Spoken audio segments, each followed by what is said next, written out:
네, 안녕하십니까. 제 이름은 서준석이고요.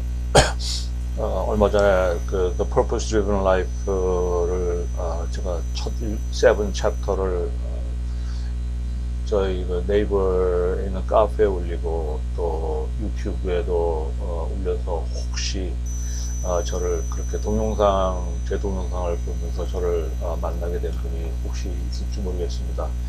오늘 제가 이렇게 이런 자리를 또 마련한 것은 사실 The Purpose Driven Life하고는 상관없이 제가 오늘 그 다니는 교회에서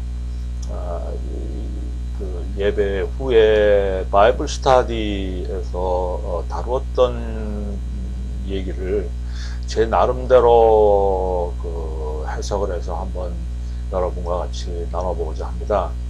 오늘 저희 교회에서 다룬 거는 누가복음 16장의 1절에서부터 13장까지입니다. 제가 잠깐 읽겠습니다. 16장입니다. 또한 제자들에게 이르시되 어떤 부자에게 청지기가 있는데 그가 주인의 소유를 허비한다는 말이 그 주인에게 들린지라. 주인이 저를 불러 가로되 내가 네게 대하여 들은 이 말이 어찌미뇨. 내 보던 일을 세마라. 청지기 사물을 계속하지 못하리라 하니 청지기가 속으로 이르되 주인이 내 직분을 빼앗으니 내가 무엇을 할꼬. 땅을 파자니 힘이 없고 빌어먹자니 부끄럽구나. 내가 할 일을 알았도다.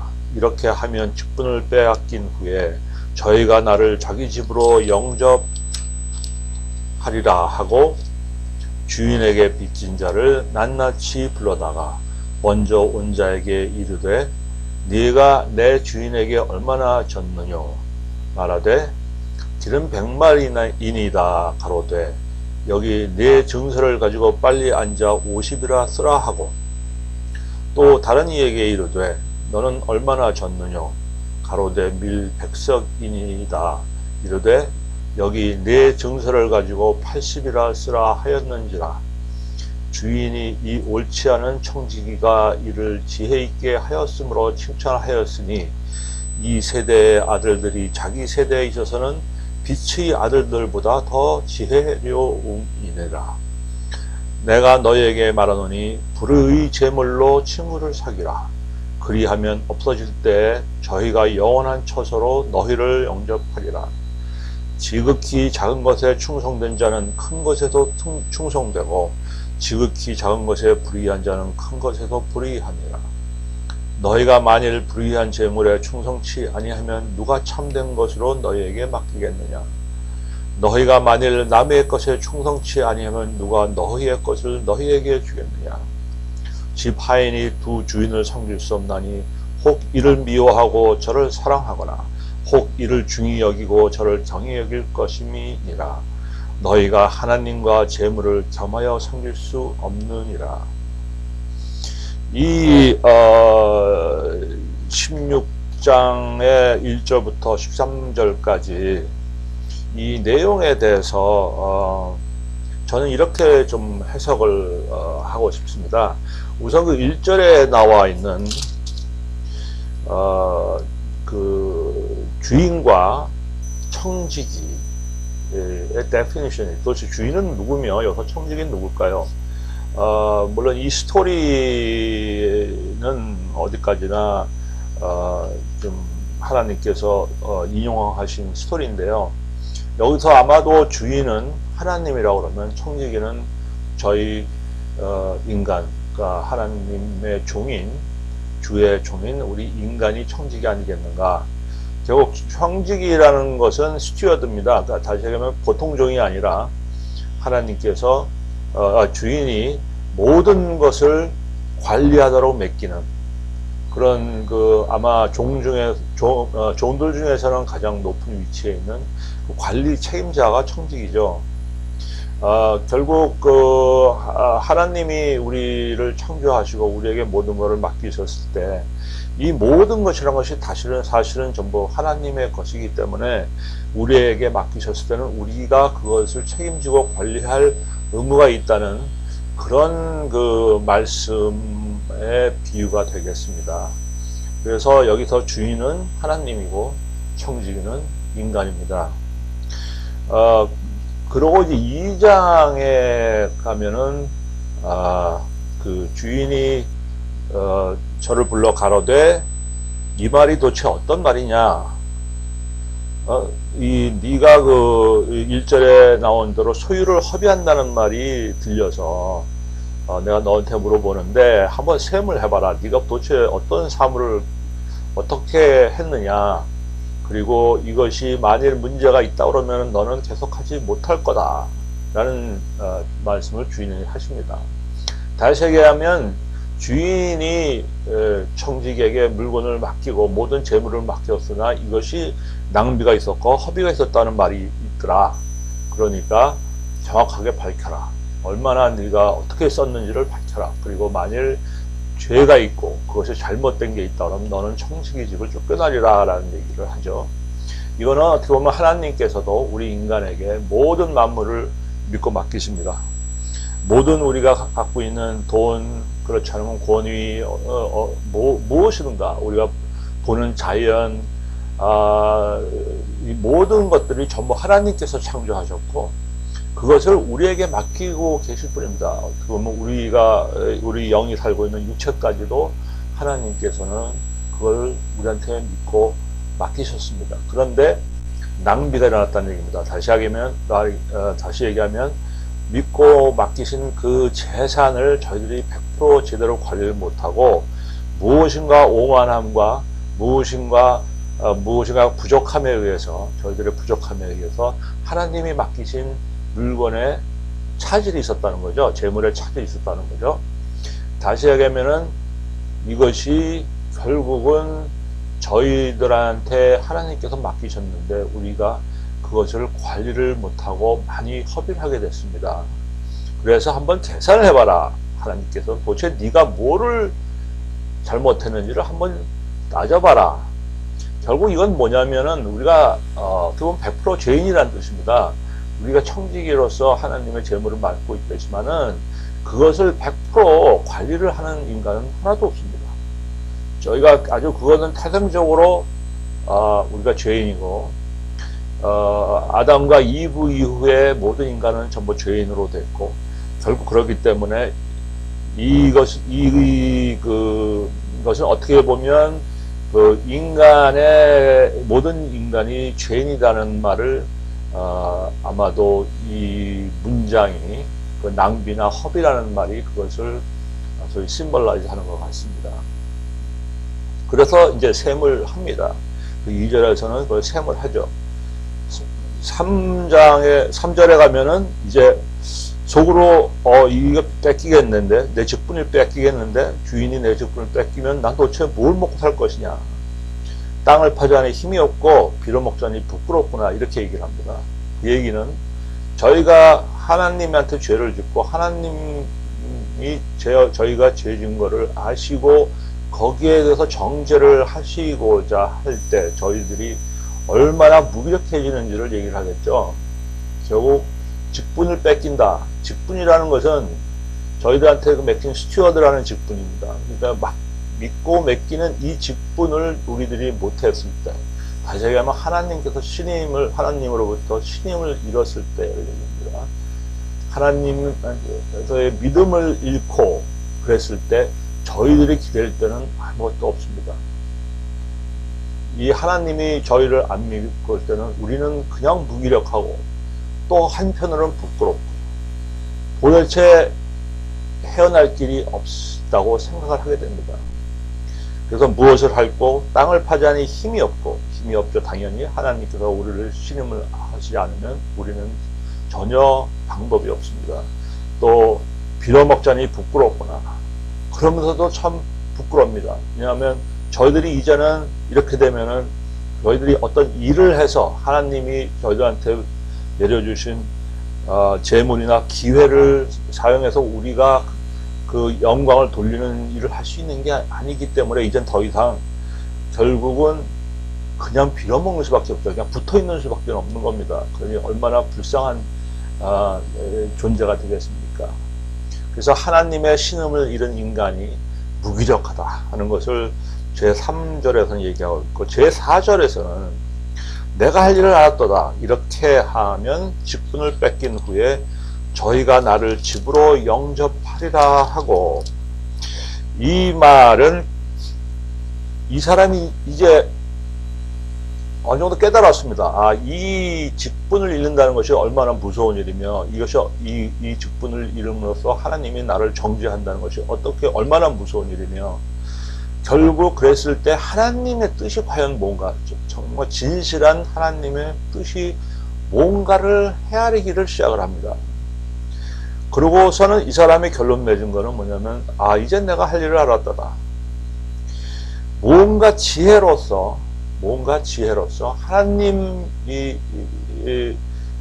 지혜를 따라가는 노력으로 해서 도대체 내가 진 죄를 정상적으로 소위 하나님이 원하시는 대로 돌림으로써 제가 이 하나님이 저한테 주신 이 짧은 인생, 그러니까 잠깐 이 거쳐가는 이 인생에서 가장 인간답게, 가장 어울릴 수 있는 인간으로, 그래서 결국은 이 하나님의 영광과 은혜를 다른 사람에도 전달할 수 있고, 자기 스스로도 하나님의 뜻을 따르는 새로운 인간이 돼서 여러 사람들한테 받아질 수 있는 그런 기회가 오지 않겠느냐, 그것을 위해서 무엇인가를 해봐야겠다는 걸 깨닫게 되죠.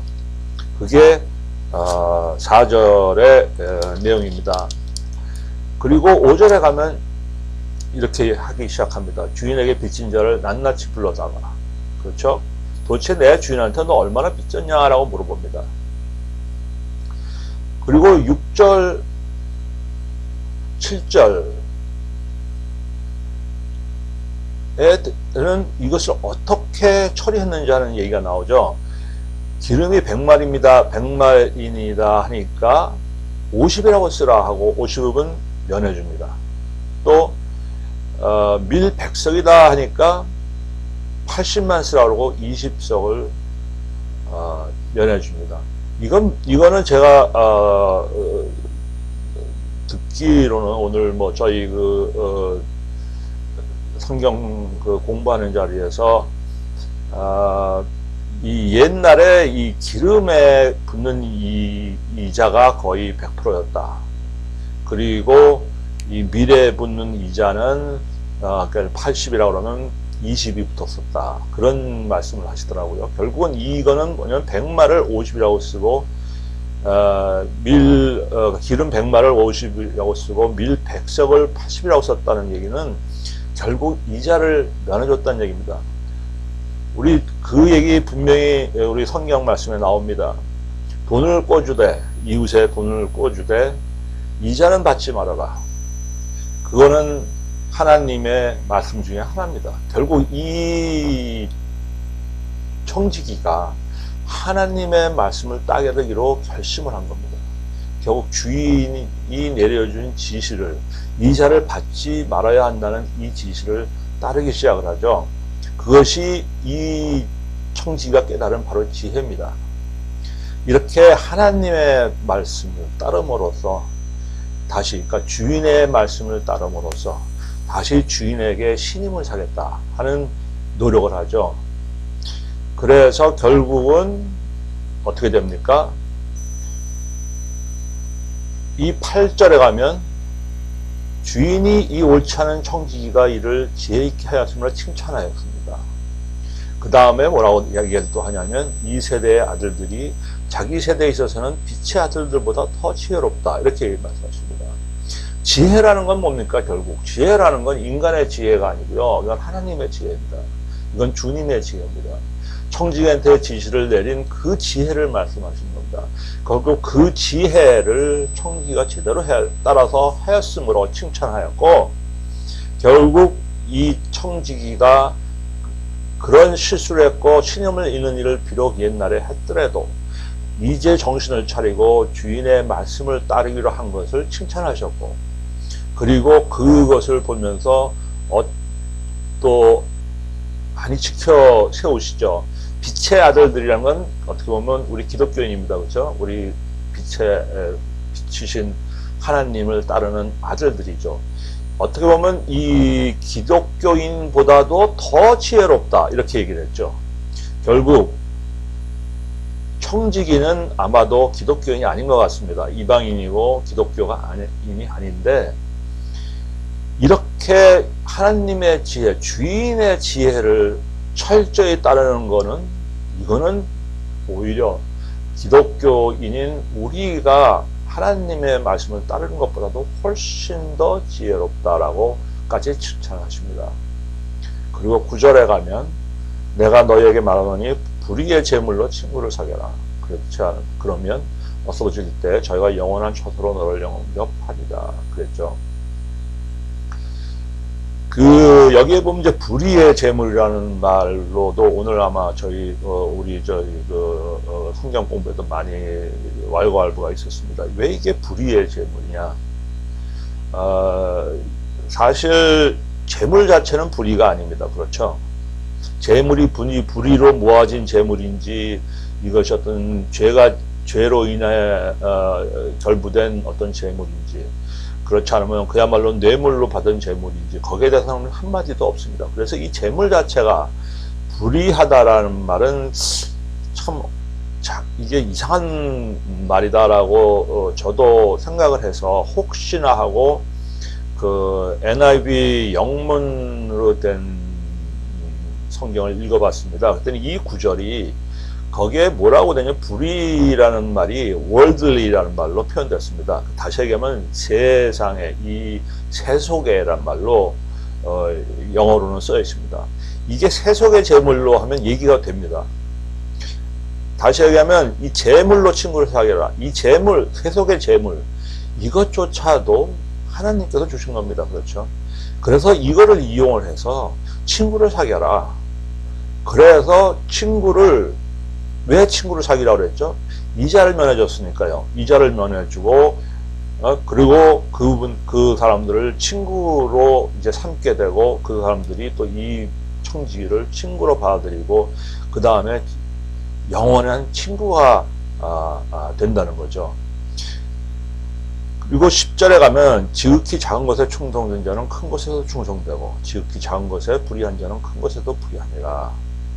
아주 작은 거를 충성하면 큰 거에도 충성한다. 그러니까 이 작은 충성, 하나님께 충성, 하나님을 받들고 하나님을 믿고 하나님을 경외하는 이 아주 작은 거에도 하는 것은 큰 거에도 할 수 있다. 또 만일 작은 것에 불의한 자, 작은 것에 배반을 하고 신임을 잃고 하는 것은 큰 것에도 불의한다. 그것을 이룰 수 있다. 그런 말씀을 하십니다. 그리고 11절에 가면 너희가 만일 불의한 제물에 충성치 아니하면 누가 참된 것으로 너에게 맡기겠느냐 그랬죠. 그렇죠. 이 월들리 제물에 너희가 만일 불의한 제물에 충성치 않으면 누가 참된 것으로 너희에게 맡기겠느냐. 이 월들리 제물, 우리가 이 세상을 살면서 있는 제물에 그것에 제대로 다루지 아니하면 그조차도 그러면 누가 도대체 제대로 된 걸 너에게 맡기겠느냐는 거죠. 그리고 12절 가면 너희가 만일 남의 것에 충성치 아니하면 누가 너의 것을 너에게 주겠느냐. 그리고 다른 사람 거를 리스펙트하고 다른 사람 거를 훔치거나 다른 사람 것을 강제로 뺏거나 그거에 대해서 리스펙트를 하지 않으면 도대체 그 사람들은 너에게 뭘 주겠느냐, 안 믿긴다는 거죠. 여기 11절은 어떻게 보면 약간 신앙적인 거를 말씀하시는 것 같고 12절은 세속적인 걸 말씀을 하셨습니다. 11절은 우리가 하나님께서 우리한테 맡긴 제물에 우리가 충성하지 않으면 도대체 하나님께서 어떻게 너희들한테 다른 걸 정말 참된 것을 맡기냐. 여기서 참된 거는 건 뭐겠습니까? 참되라는 것은 이것이 영어를 보면 true riches라고 나왔습니다. true riches라고 나왔거든요. 그러니까 이거는 정말 어떻게 보면 재물이 아닌 하나님 자체의 영광, 은혜, 하나님의 지혜, 이런 것을 말씀하는 것 같습니다. 그러니까 누가 참된 것들은 누가 하나님께서 어떻게 너한테 하나님의 그 은혜나 지혜를 너한테 주겠느냐. 그것이 11절 내용이고요. 12절은 이거는 세속적으로 너희가 살면서 남의 것을 뺏거나 하면 도대체 누가 그거를 너한테 맡기겠느냐. 그리고 13절에 가면 이제 마지막으로 집 하인이 두 주인을 섬길 수 없나니 혹 이를 미워하고 저를 사랑하거나 혹 이를 중히 여기고 저를 경히 여길 것이니라. 너희가 하나님과 재물을 겸하여 섬길 수 없느니라. 집 하인은 두 주인을 섬길 수 없습니다. 그렇죠? 청지기는 주인이 한 사람밖에 없습니다. 두 사람이 아닙니다. 그래서 이걸 그야말로 미워하거나 사랑하거나 그렇지 않으면 중히 여기거나 경히 여기거나 결국 흑백밖에 없다는 겁니다. 이 주인을. 여기서 두 주인이라고 얘기한 거는 뭐겠습니까? 하나는 여태까지 얘기한 재물이고 하나는 하나님입니다. 여기서 보면 이를 미워하고 저를 사랑하거나. 그러니까 저는 여기서 이 저를이라는 뜻을 청지기를 얘기하는데 거라서 생각을 하는데요. 이를 미워하고 주인을 섬길 수 없나니 이를 미워하고, 그러니까 다시 얘기하면 주인을 미워하고 나를 사랑하거나, 그렇지 않으면 또 재물을 미워하고 나를 사랑하거나, 또 이를 중히 여기고 저를 경히 여길 것입니다. 그렇지 않으면 상대를 중히 여기고 나를 가볍게 여길 것이다. 하나님과 재물을 겸하여 섬길 수는 없다. 두 주인을 섬길 수가 없습니다. 이런 내용이라고 저는 오늘 누가복음 16장의 1절부터 13절을 해석했습니다. 그러니까 다시 얘기하면 여기서 청지기는 우리 인간의 죄 많은 인간, 죄를 질 수밖에 없는 인간을 얘기하고요. 여기서 주인은 당연히 하나님이십니다. 하나님께서는 저희들한테 모든 것을 믿고 맡기셨습니다. 이 세상에 우리 인생을 어떻게 사느냐 하는 건 우리 몫입니다. 그리고 우리가 이 세상에서 살아가기 위해서 모든 것을 다 만드셨습니다. 우리가 보고 있는 이 자연도 만드셨습니다. 여러 가지 다 만드셨습니다.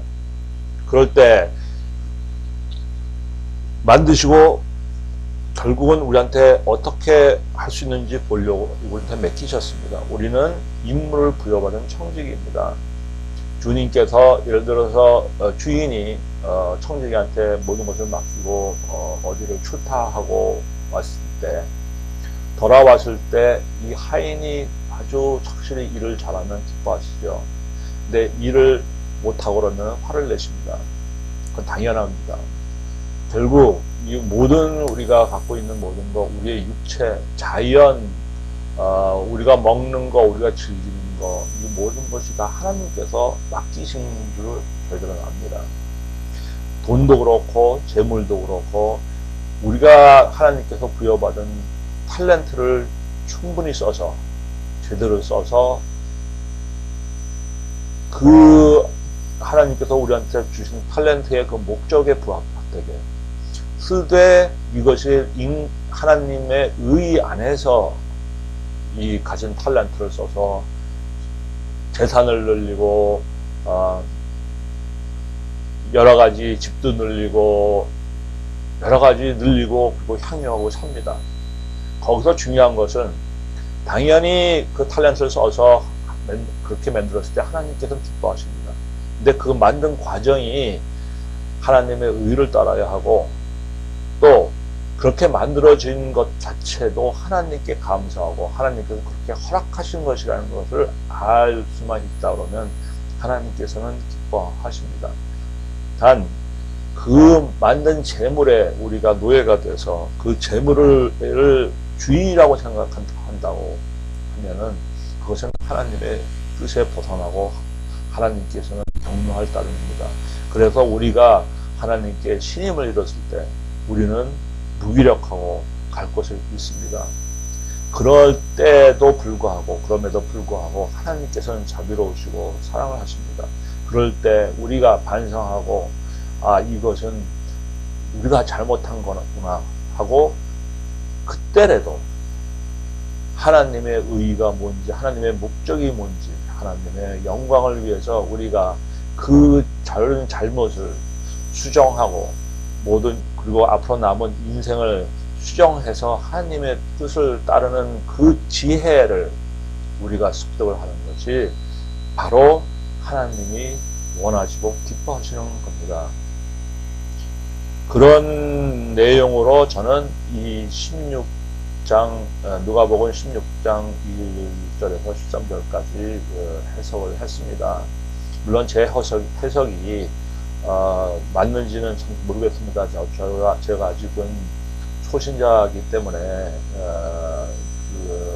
그럴 수는 있겠습니다만은 나름대로 그래도 이것을 어떻게 해석을 해야 되는지, 특히 영문이, 성경이 반드시 옳은 것만 아닙니다. 영어로 쓰여 있는 성경도 결국은 헤라어에서 독일어에서 영어로 이렇게 몇 개국어로 번역을 하면서 많이 아마 헤라어의 본뜻과는 많이 달라졌을 거라고 생각합니다.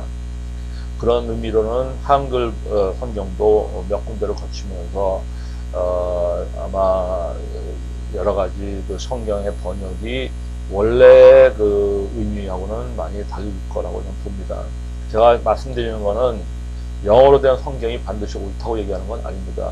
그건 오를 수도 있고 안 오를 수도 있습니다. 그러나 이렇게 한글로 된 성경을 우리가 읽으면서 이렇게 벽에 좀 부딪힐 때, 오늘같이 그 불의의 재물이라는 거에 그런 거에 이 혼란이 일어나고 정확하게 이 뜻이 안 들어올 때, 혹시나 영어나 다른 언어로 써있는 성경은 무슨 다른 뜻이 있는지를 참작해 보는 것 자체도 아마 상당한 의미가 있다고 저는 봅니다. 그렇게 해서 제가 성경을 찾아봤을 때, 이것이 조금 더 이렇게 이해가 되는, 좀 더 자연스럽게 해석이 되는 그런 케이스 아닌가 하는 생각입니다.